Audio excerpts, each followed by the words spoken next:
అమ్మ మరి వృద్ధాప్యంలో అంటే 60 ఏళ్ళు దాటిన వారు ఎలాంటి పనులు చేస్తే బావుంటుందంటారు? విశ్రాంతి ఇవ్వాలి అంటాను. కానీ అదేం జరగట్లేదు ఇక్కడ.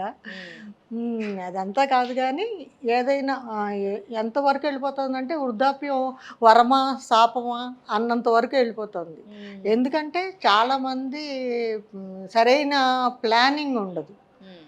వృద్ధాప్యంకొచ్చేటప్పటికి మనకి మంచి ప్లానింగ్ ఉండాలి. అవును. మనీకి టైట్ అవ్వకూడదు. కరెక్టే అమ్మ. పిల్లల మీద ఆధారపడకూడదు. పిల్లలు కొంతమంది చూస్తారు, కొంతమంది చూడరు. అవునమ్మా. మనకంటూ ఒక మనీ ఉంటే హ్మ్. హెల్త్ ప్రాబ్లమ్స్ వస్తాయి హ్మ్. వృద్ధాప్యం వచ్చేటప్పటికి. దానికి మనీ చూసుకోవాలి. దైనందిన కార్యక్రమాలకి సరిపడా మనీ ఉంచుకోవాలి. పిల్లలు అడిగారు, బలవంతం పెట్టారు అని చాలామంది ఆస్తులు రాసిచ్చేస్తారు. అవునమ్మా. అది రాసివ్వకూడదు. తదనంతరం రాయొచ్చు. అంతేగాని వీళ్ళుండగానే రాసివ్వటం, కొంతమంది బలవంతంగా తీసుకుంటున్నారు. హ్మ్.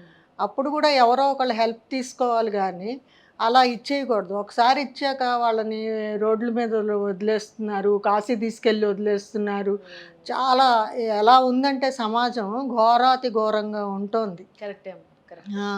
అలా ఉండకూడదు కదా! అసలు మన సంస్కృతి, సాంప్రదాయం ఏంటి? పెద్దోళ్ళని మంచిగా చూసుకోవటం. ఉమ్మడి కుటుంబాలుండేవి. హ్మ్. పెద్దోళ్ళని ఎంతో మర్యాదగా చూసుకునేవాళ్ళు.